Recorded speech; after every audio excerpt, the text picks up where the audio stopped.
एक veteran politician का मुंबई के सबसे पोश एरिया बांद्रा में मर्डर कर देना, कई राउंड फायरिंग चलाना और हॉस्पिटल जाते जाते उनका इंतकाल हो जाना मुंबई पुलिस के ऊपर सबसे बड़ा सवालिया निशान है।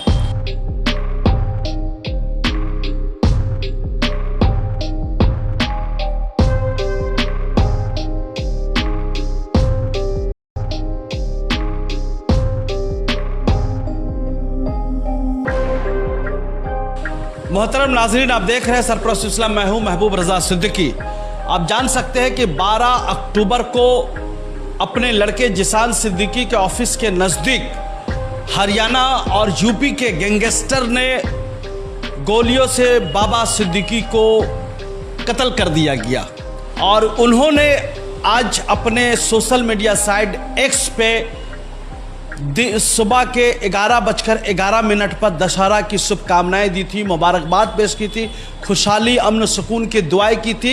ये इनका सोशल मीडिया के ऊपर ये आखिरी पोस्ट था बाबा सिद्दीकी का। ये वही मुंबई है जहां के 2 कमिश्नर है और 2 कमिश्नर होने के बावजूद भी एक पावरफुल व्यक्ति को, जो ऑलरेडी जिनकी पार्टी सरकार में है, जिनके लड़के एमएलए है, खुद 3 बार एमएलए रह चुके, कॉरपोरेटर रह चुके, मंत्री रह चुके हैं और एनसीपी गुट के, अजीत पवार गुट के कदावर लीडर है। तो कहने का मतलब यह है कि जिसकी सरकार है, बरसर इक़्तिदार पार्टी के लीडर को, सियासतदां का यूँ मर्डर कर देना हुकूमत के ऊपर, महाराष्ट्र गवर्नमेंट के ऊपर एक सवालिया निशान है। ये गैंगस्टर आए थे कहाँ से? यूपी और हरियाणा से आए हुए थे और इस मर्डर की जिम्मेदारी लॉरेंस बिश्नोई की टीम ने ली है और कहा है जो सलमान खान का दोस्त है वो मेरा दुश्मन है और उन्होंने बोला कि मैं बदला लिया, तो कहने वस्तु इसको ये किया। ये सारी बातें अपनी जगह में, किसने कबूल किया नहीं किया वो पुलिस से काम है, पुलिस तफ्तीश करेगी और इसका फैसला हुकूमत सुनाने का काम है। मगर मैं फिर बोलना चाहता हूँ, आखिर इतना कदावर शख्सियत एक वेटरन पॉलिटिशियन का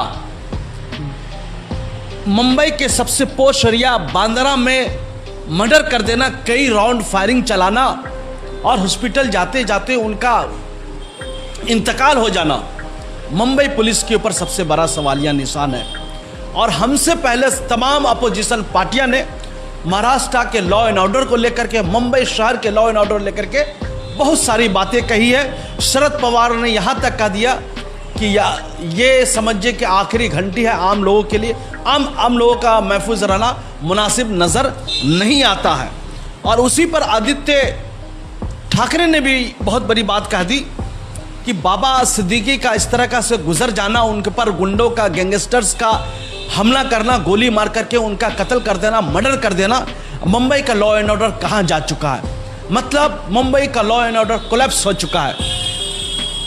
और इंडियन नेशनल कांग्रेस के प्रेसिडेंट मल्लिकार्जुन खड़गे ने भी लॉ एंड ऑर्डर पर सवालिया निशान है। उन्होंने कहा कहीं ना कहीं सिक्योरिटी सिस्टम, पुलिस का सिस्टम लैप्स हो चुका है। तो ये सारी बातें है, अपनी जगह में है, बहुत सारी बातें हैं। फिर मैं कहना चाहता हूँ, बहुत अच्छी तरीक़ा से समझिएगा, बाबा सिद्दीकी जिसका नाम था ज़ियाउद्दीन बाबा सिद्दीकी, ये आम इंसान नहीं थे, एक अच्छे कारोबारी थे, एक अच्छे सियासतदान थे।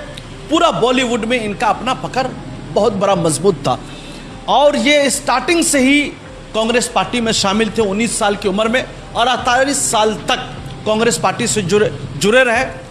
और कुछ महीना कबल फरवरी में उन्होंने अपनी जो है पुरानी पार्टी को खैराबाद कह करके अजीत पवार के साथ शामिल हो गए थे। और उनका लड़का बांद्रा ईस्ट से एमएलए भी है और खुद 3 बार ये खुद एमएलए रहे बांद्रा वेस्ट से। सबसे पहले इनकी ताल्लुकात बॉलीवुड में सुनील दत्त से हुई थी। सुनील दत्त भी कांग्रेस थे। सुनील दत्त ने इनको अपने लड़के संजय दत्त से करीब किया और संजय दत्त ने इनको सलमान खान से करीब कर दिया। और एक वक्त ऐसा आ गया कि सारे बॉलीवुड के स्टार इनके दोस्त हो गए, इनके साथ अच्छे रब्त जब्त हो गए। इसलिए कि ये जिस एरिया से एमएलए आते थे, सारे सुपरस्टार का घर, रहना सहना, वोटर सब उसी एरिया के बांद्रा वेस्ट के थे। ये सारी बातें हो गई। फिर एक अहम बात आपके सामने मैं बताना चाहता हूँ कि लॉरेंस बिश्नोई के बारे में एक चीज कहा गया है कि ऑलमोस्ट 700 से ज्यादा शूटर्स इनके पास है। और लॉरेंस बिश्नोई मूसावाले का भी हत्याकांड का आरोपी है। और इस तरीका से पूरे हिंदुस्तान में समझिए कि हरियाणा हो, पंजाब हो, महाराष्ट्र हो, पूरा दहशतगर्दी फैलाए हुआ है। तो हुकूमत के हाथ पे हाथ धरी बैठी हुई है।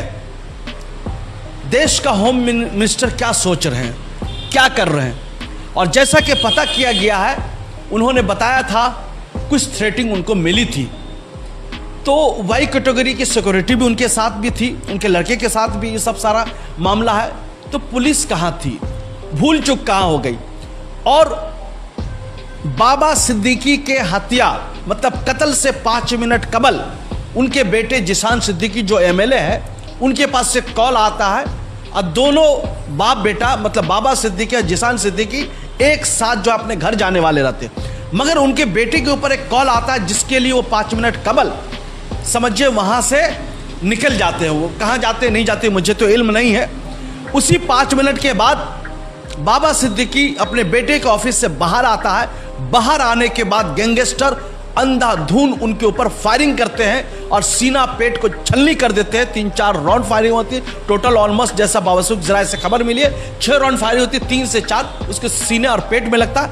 9 mm का पिस्टल रहता है और लीलावती अस्पताल जाने से कबल ही उनकी मौत हो जाती है। और हॉस्पिटल देखने के लिए पहुंच जाते सलमान खान, संजय दत्त वगैरह भी पहुंच जाते। सलमान खान का बिग बॉस का वो शूटिंग वगैरह चलता है, उसको स्टॉप करके आ जाते। तो देखिए ये सब अपनी बातें अपनी जगह में है, मगर यहां पर एक सवालिया निशान है कि आखिर जिशान सिद्दीकी उनके लड़के को किसने कॉल किया था, किस नंबर से कॉल आया था, वो नंबर कौन सा था, कहां से था, कि उनको आनन फानन वहां से निकलना पड़ा जिनको।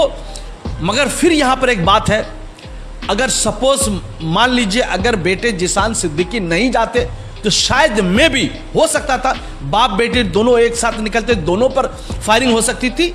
ये सब एक सवालिया निशान है, हो सकती थी और हुआ भी बाप के ऊपर 5 मिनट के अंदर में। तो अगर बांद्रा एरिया मुंबई का सबसे पॉश एरिया है, अगर बांद्रा एरिया महफूज नहीं है तो मुंबई का कौन सा एरिया महफूज रहेगा।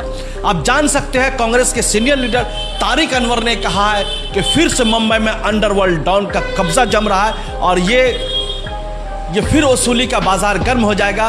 ये एक थ्रेटिंग था, आप जान सकते हैं इससे पहले गुलशन कुमार का किस तरीका से हत्या हो गया था, क्या मामला था नहीं था वो आपको अच्छी तरीका से पता है। और बाबा सिद्दीकी को हत्या कर देना, उनका मर्डर कर देना, ये पूरे लॉ एंड ऑर्डर पर सवालिया निशान है कि आखिर पुलिस सोई हुई थी, पुलिस क्या कर रही थी, एडमिनिस्ट्रेशन क्या कर रहा था, मुंबई का लॉ एंड ऑर्डर कहाँ था, मुंबई के 2 पुलिस कमिश्नर थे वो कहाँ थे, क्या कर रहे थे। इनके पास अगर सिक्योरिटी वाई कैटेगरी की थी तो वो कहाँ थे, या सिक्योरिटी था भी नहीं, या 2 कांस्टेबल सिर्फ था, 2 पुलिस वाले थे। तो ये सब सारी बातें अपनी जगह में है। बाबा सिद्दीकी के बारे में फिर एक चीज कहूँ, बाबा सिद्दीकी बिहार के गोपालगंज के रहने वाले थे। इनके वालिद 5 दहाई कबल मुंबई आए थे, जिनके वालिद का नाम था अब्दुल रहीम सिद्दीकी।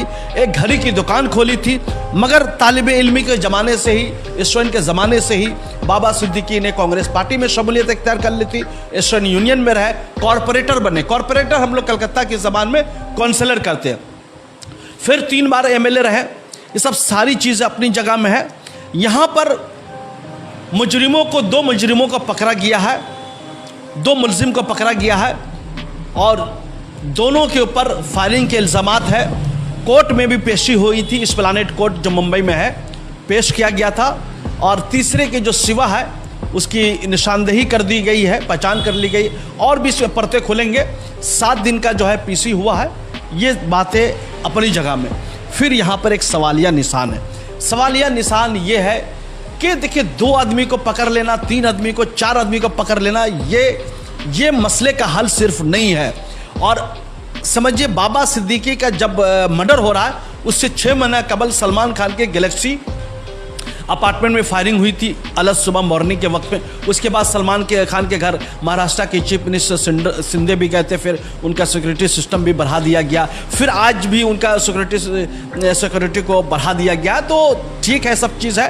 ये सब तो अपनी जगह में, मगर ये किसके कहने पर ये जो है ये लोग फायरिंग कर रहे हैं? ये किस गैंग के आदमी हैं? लॉरेंस बिश्नोई ने तो इसको कबूल किया। इसके गैंगस्टर शूटर जो बोला गया 700 से ज़्यादा शूटर्स है, ये गुजरात वगैरह तमाम एरिया में फैले हुए हैं। तो ये इसके शूटर्स कहाँ कहाँ हैं? पुलिस क्या कर रही है? पुलिस का सिस्टम क्या कर रहा है? देश के होम मिनिस्टर साहब क्या कर रहे हैं? कि अगर इस तरीका से आम शहरी अगर महफूज नहीं रहेगा, अब मुंबई फाइनेंशियल हब है, कारोबारी का हब है, कारोबारी के हब में वहाँ भी अगर नहीं रहेगा तो बड़े बड़े बिल्डर्स है, बड़े बड़े उद्योगपति है, तो जाने कैसी जाएंगे? कि आपको पता है कि इतना बड़ा सियासतदान, हुकूमत का आदमी, सरकारी आदमी, सरकार उसकी महाराष्ट्र गवर्नमेंट में सरकार है, उनके पार्टी का अपना चीफ है, डिप्टी चीफ मिनिस्टर है, नायब वजीर आला है, ऐसी सूरत हाल में चले जाना ठीक है। शिंदे जी बोल रहे हैं कि इन्हें किसी मुजरिमों को बख्शा नहीं जाएगा, कड़ी सज़ा हो गई, हर हालत जो है 4-5 टीम बना करके भेज दी गई, अलग अलग स्टेटों में, अलग अलग रियासतों में छानबीन के लिए, कहाँ है नहीं है, किस तरीक़ा से है। मगर यहाँ जिस तरीक़ा से मुंबई के ऊपर जो है समझिए कि यह आक्रमण हो रहा है, मुंबई के ऊपर जिस तरीक़ा से गैंगस्टरों का हमला हो रहा है, ये अपने आप में बहुत बड़ा सवालिया निशान है और एक एक चुन चुन के मारा जा रहा है। तो मेरे कहने का मतलब है, ये लॉरेंस बिश्नोई हो या और भी दूसरे गैंगस्टर्स हो या इनके सिस्टर कंसर्न के गैंगस्टर्स हो या किन के कहने पर इन लोगों पर हमला हो रहा है, इतने पावरफुल आदमी के ऊपर हमला हो जाना, पुलिस क्या कर रही थी? क्या पेट्रोलियम उस एरिया में नहीं होता है? क्या लोग ऐसे खुलेआम समझिए कि औजार लेकर के, वेपन्स लेकर के घूम रहे, कोई देखने वाला नहीं है, कोई पूछताछ करने वाला नहीं है, कोई सवालिया निशान उठाने वाला नहीं है? तो आम शहरी मुंबई का पूरा डरा हुआ है, पूरा महाराष्ट्र का शहरी डरा हुआ। तो ऐसी सूरत हाल में एक चीज़ समझना बहुत ज़रूरी हो जाता है कि सिर्फ मुजरिमों को, 2-4 मुजरिमों को पकड़ लेने से, सज़ा दे देने से मामला हल नहीं होगा। इनकी रूट कहाँ से आती है, इनकी जड़ें कहाँ तक फैली हुई है, उस जड़ को उखाड़ फेंकना मुंबई पुलिस के लिए, मुंबई एटीएस के लिए और वहाँ के होम मिनिस्टर के लिए वो ज़्यादा ज़रूरी है। यहाँ तक कि कांग्रेस पार्टी ने चीफ मिनिस्टर और होम मिनिस्टर का रिजिग्नेशन का, इस्तीफा का भी डिमांड किया। और कुछ ही महीने के बाद जो इसी साल में समझिए अनकरीब इलेक्शन का भी अनाउंसमेंट होना है, इलेक्शन भी होना है, तो सारे मामलात अपनी जगह में है। और संजय रावत ने भी बहुत सारी बातें कही है कि भाई हमसे भी रिश्ते अच्छे थे, मगर इस तरीका का एक्स एमएलए का, एक्स वजीर का, मिनिस्टर्स का पर गोली मार देना, मतलब समझिए रात के वक्त में 9:30 बजे के लगभग, ये बहुत अफसोस की बात है। हम लोग भी अपने आप को अनसेफ महफूज कर रहे हैं, हम लोग भी सेफ अपने आप को सुरक्षित महफूज नहीं कर रहे हैं। मुंबई अगर सुरक्षित नहीं रहेगा, मुंबई अगर महफूज नहीं रहेगा, प्रोटेक्ट नहीं रहेगा, तो पूरे हिंदुस्तान का फाइनेंशियल कैपिटल है, वहाँ सारे देश के लोग जाते हैं, फिल्म स्टार रहते हैं, करोड़ों करोड़ों रुपए, कई हज़ार करोड़ का इंडस्ट्री वहाँ से चलती है, पूरी दुनिया में वहाँ से बिजनेस फैलता है, पूरे हिंदुस्तान की जितने भी बड़ी बड़ी कंपनियाँ हैं उसके हेड ऑफिस वहाँ पर है, बड़े बड़े उद्योगपति वहाँ पर है। तो समझ लीजिए कि देश की हालत, वहाँ मुकेश अंबानी जैसे जो है कि पूंजीपति, वहाँ पर उनका रहना सहना है, उनका घर है, और भी देकर समझिए कंपनियों का है। तो समझ लीजिए कि सूरत हाल क्या होने वाली है। मगर हमें फिर एक चीज़ समझने की ज़रूरत है कि बाबा सिद्दीकी को मारना क्या इशारा देता है, इसको समझना है। बाबा सिद्दीकी को मारने के पीछे की रीज़न क्या है, बाबा सिद्दीकी को समझिए कत्ल करने के पीछे बिहाइंड द मंशा क्या है, उनके रूट मैप क्या है, ये समझना जरूरी। क्या बाबा सिद्दीकी को मार करके सलमान खान को डराया जा रहा है, या पूरा बॉलीवुड पर जो अपना कब्जा जमाना चाह रहे हैं? जिस तरीक़ा से तारिक अनवर साहब ने कहा कि फिर अंडरवर्ल्ड का जो टाइम था वो वापस मुंबई पर आ रहा है, उसकी बुरी नज़र इसके ऊपर हो जाए, इसको कब्जा जमाने की कोशिश की जा रही है। तो पनपने से पहले, जुर्म को उभरने से पहले, क्राइम शुरू होने से पहले इसको ख़त्म कर देना बहुत ज़रूरी है। मूसा वाले के हत्याकांड लॉरेंस के ऊपर है, तो अभी तक उनके लोग कहाँ हैं, कौन कौन से एरिया में छुपे हुए, उनके गैंगस्टर शूटर से कौन कौन से एरिया में छुपे हुए, उसकी तलाश जारी है। कौन से कंट्री से ये अपना जो है सिस्टम को ऑपरेट कर रहा है, इसको समझना ज़रूरी है।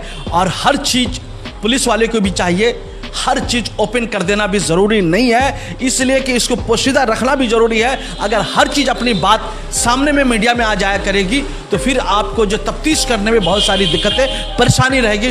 कुछ राज को आपको पोशीदा भी रखना ज़रूरी है और उसको कितने डिग्री का इस्तेमाल करके उससे कबुलवाना है कि उन लोगों को मुंबई जैसे महंगे शहर में रहने का, खाने का, पीने का, कई महीनों से वो लोग पुणे में रहते थे, किसने इंतज़ाम किया? जैसा कि टीवी मैंने देकर चैनलों में देखा, उसके घर को, यूपी के घर को दिखलाया गया था, तो बहुत ही ये समझिए प्रधानमंत्री आवास योजना के तहत घर बनाया गया होगा, बहुत मामूली सा घर था। मगर इस किस्म का लोग जो है यूथ के अंदर में इस किस्म का क्राइम के लिए अपने आप को समझिए कि गोली मार देना इस तरह, तो इन लोगों को कौन शय दे रहा है, किसके कहने पर इसको पैसा दिया जा रहा है, कौन लोग ठिकाना दे रहा है, कौन ये जिस घर में रहते थे पुणे में वहाँ उसकी तफ्तीश करना है, इसने अपना आधार दिया था या किसी ने रखवाया था, तो बहुत सारी सिस्टम है।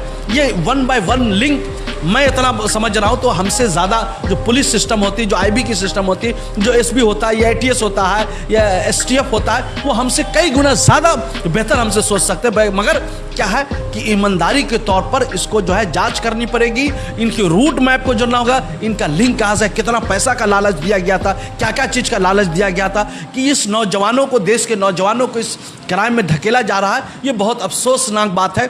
अगर हमारे चैनल देश के युवा देख रहे तो उससे एक ही चीज़ मैं कहना चाहता हूँ, बुराई का रास्ता का अंत बुरा होता है।